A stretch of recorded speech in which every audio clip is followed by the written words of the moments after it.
So this happened sometime in April of 2019. I live in a decent sized city in the western US, and my job at the time was in a restaurant where I work late nights, sometimes until 1 a.m. The job wasn't far from my apartment, so I would walk back every night. My place was in kind of a rundown part of town. Imagine a lot of abandoned lots.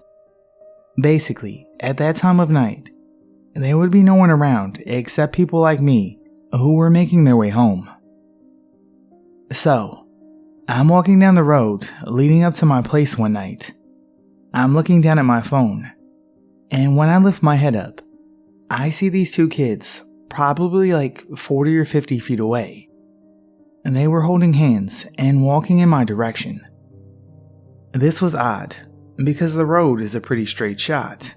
There wouldn't have been many alleys or side streets for them to come out of, unless they were just hanging out in one of the empty lots. They were too far away to make out any details, but I was sure that they had to be young kids. This on its own was unsettling, but the way they started behaving after this was what sent me into fuck this shit mode. These two stepped off the curb, looked both ways, and crossed the street. But there was no need to do that on a completely deserted road. But I thought, whatever, kids are taught to look both ways before crossing. That would have been fine. Except, after walking maybe 10 more feet, they stepped off again, looked both ways, and crossed back over the side that they were just on. They did this 4 or 5 times, until they were right in front of me.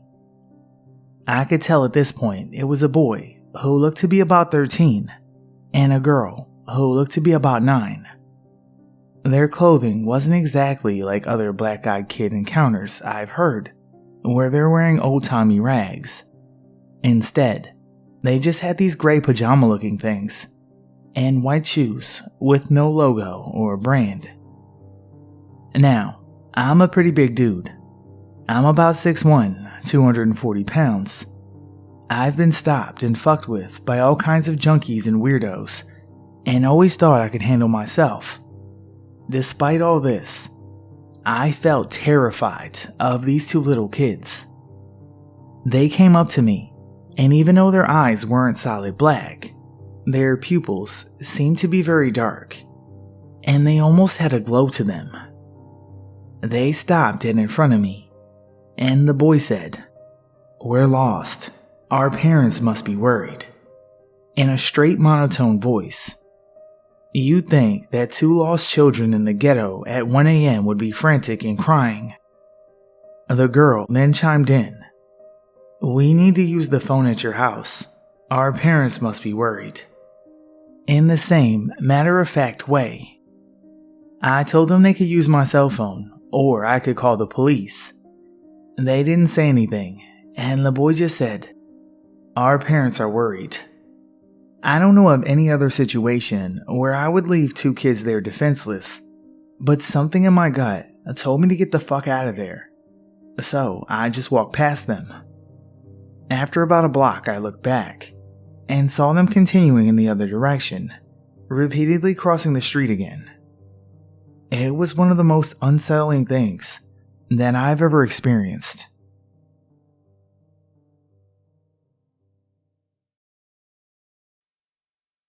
I'm a 27-year-old female, and I was home alone on a Thursday night, February 4th to be exact. I live with my boyfriend, who's 28, but he was at work until late that night. He's a bartender, so he doesn't get home until around 4 in the morning. It was around 10 p.m. I had already eaten dinner and was watching a movie in the spare room of our apartment when I heard a knock at the door. I have a friend who comes over unannounced fairly regularly and even has his own house key, but the door was double locked, so I got up without thinking and unlocked and opened the door. I was confused when, instead of my friend, there was a young girl standing there. She was maybe 8 or 9 years old and wearing house shoes. Hi, I said, and she mumbled something in return that I couldn't quite hear. What was that? I asked. My mom. I need to call my mom. Your mom isn't here? My dad. I need to call my dad. Can I use the phone? I was a little dazed and confused, but the strangest part was that my heart was absolutely racing. I was absolutely terrified, and I'm not sure why. I hesitated, and I almost told her no. But I also knew if she really did need help and I turned her away, she would likely go across the hall instead. And my neighbors don't seem the most kid-friendly. So I said sure. I told her she could step inside while I found my phone because it was freezing, and she was dressed for summer. When I found my phone, I handed it to her, and she dialed a number and started speaking in another language for a minute. I'm not sure which, maybe Spanish, but I didn't recognize any of the words. She spoke for maybe 30 seconds, and then hung up and was just standing there. Was that him? I asked. She just looked at me confused. Who? Your dad? Oh, right.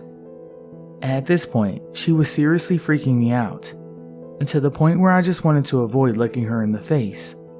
So I walked over to my cat, who was half hiding behind a chair, and just tried to distract myself and pet her. The girl dialed a different number, spoke in the same foreign language for maybe 15 seconds, and then hung up. After that, she basically shoved the phone back in my hand, shouted thanks, and literally ran out the front door. I was left just standing there, confused as all hell and uneasy in the pit of my stomach. I walked the 6-ish feet to my door to lock both deadbolts, and as I turned away from the door, there was another knock. I looked through the peephole, and it was a man, maybe in his late 40s, in one of the uniforms for the building maintenance team of my apartment. Oddly, I didn't recognize him, even though I'd lived in his complex for over 3 years, and thought I had met all of the maintenance men. I talked to them regularly because their office and storage shed is right in front of my front stairs, where I park my van. I also found it kind of strange that anyone from the team was still here so late at night, when they usually get off almost 5 hours earlier. Like an idiot, I opened the door again. Hello? Hi, was there a little girl here a moment ago? Yeah. She asked to use my phone, and then just ran off. She's here. At that, I was confused. Where is she? I asked. And he looked at me like I was crazy, and just pointed at the ground next to him. She is standing right here, he said sternly. He was very, very clearly the only human in the hallway. A long straight hallway with no corners to hide around. At that point, my panic was through the roof. Yeah, right, I said. He just shook his head and said, She should not have done that. She will not be doing that again. I meekly said, It wasn't a big deal. And he just cut me off and raised his voice slightly and just repeated, She should not have done that. Understand? At this point, I'm pretty sure this dude is about to murder me over an invisible girl standing next to him. So I just say, Yes, understood, of course. And he replied, We apologize for this. Enjoy your night. And just walked away. I called my boyfriend right away and told him the whole story. He agreed that it was weird, but was super busy so he couldn't talk long. I reassured the whole apartment was locked up and opened a beer to calm my nerves. Time passed until my boyfriend got home, and we hung out for about an hour and then went to sleep. The entire night, neither of us really slept a wink. We were both absolutely burning up and shivering, and breaking out in cold sweats and having night terrors. By 8 in the morning, we were both dizzy and coughing and had fevers. And later that day, my boyfriend tested positive for COVID. His lasted 2 rough weeks. Mine, however, just cleared up about a week ago after having turned into one of the worst and longest running sicknesses that I've ever had.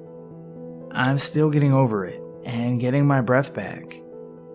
I haven't seen the child or that maintenance worker since that night. So, that's the last time I ever let some kid into my house in the middle of the night.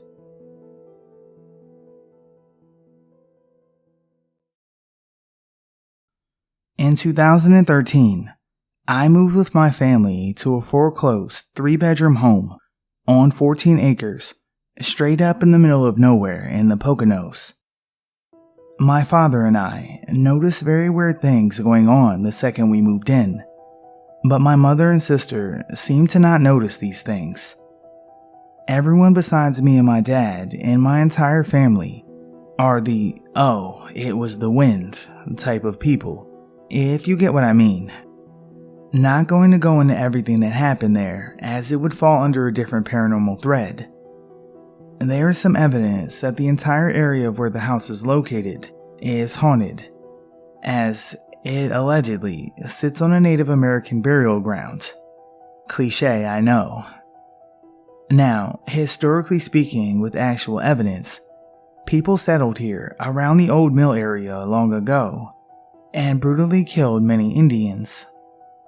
This area is very spread out over miles of heavily wooded mountains. 2 weeks ago, my uncle on my mom's side and his girlfriend come visit my parents' home. They do this quite often, as my parents always have people over for beer, games, bonfires, etc. I just want to start off by saying, my uncle is a non-believer, a Harley rider who to this day, I have never seen him really scared of anything or anyone. Obviously, before this instance. My uncle and his girlfriend are playing foosball with my parents when they realize it's 12:30 a.m., so they decide to head home. They take all back roads, and once they turn on Running Valley Road, about 6 minutes from my house, my uncle's girlfriend sees these 2 figures. They were pretty far away at this point, but it was 2 small figures waiting across the road. Just to mention, there was nothing out here. No houses, besides an abandoned one that was still about 2 miles up the road. The only thing in the vicinity is a cave. These figures were attempting to cross the road to go into the woods, which was very odd because of the time and the location. They are approaching these figures, and the headlights start to shine directly on them. Both my uncle and his girlfriend see 2 young girls that look to be about 9 to 11 years old. One of them was much bigger than the other, wearing what my uncle best described as early 1900s church clothing, like dresses that went to the knee, with white cotton shawls or crop sweaters and flats. Super weird, right? What the fuck are 2 10-year-old girls doing out at 12:30 a.m. in the middle of nowhere, wearing church clothing? They also notice the bigger child has her arms wrapped around the smaller one, like you would do if she was hurt or scared or maybe cold. At this point, my uncle's girlfriend is like, "It's children, we need to stop and help." At this point, the truck is almost right next to the girls. Both of them had their heads held down. So then, the bigger of the 2 starts to pick her head up and look at the passing vehicle. Then, both my uncle and his girlfriend noticed that the girl had no eyes, just black holes, as if they were carved straight from her face. My uncle's girlfriend says, "What the fuck was that? You see that, right? Oh my god, turn around and go back right now." My uncle, scared shitless, takes the fuck off, flying down the road to get home. They get back to their house and get into an argument because she wants to drive back and see if she can find them. She grabs her own car keys, and my uncle basically says, "You're not going back there. Hell, we're never going back on that road again." He calls my parents in an extreme panic and tells them, and they start bugging because they know that he would never lie or be that freaked out if it wasn't warranted. So, my mom starts to tell me about everything. Mind you, my family knows nothing of black-eyed kids. They've never heard of the phenomenon. I sent my mom an article to forward to my uncle with some of the basics. You know, young kids, no eyes, dreadful feeling, sometimes outdated clothing, hitchhiking, or at your door looking for help, etc. Now my whole family is bugging. Sorry for this being so long. I wanted to give all the info. Please let me know what y'all think. Or let me know if you experience something similar to this.